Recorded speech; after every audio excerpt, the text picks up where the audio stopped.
About a death investigation in Mechanic Falls over the weekend. Police found the mother and two daughters that they were deceased inside a home there Saturday afternoon.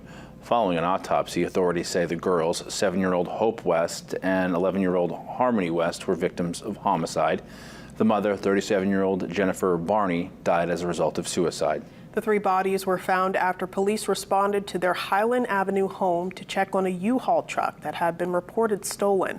Authorities say pets were also found inside the home and are now in the care of an animal control officer until their placement can be decided.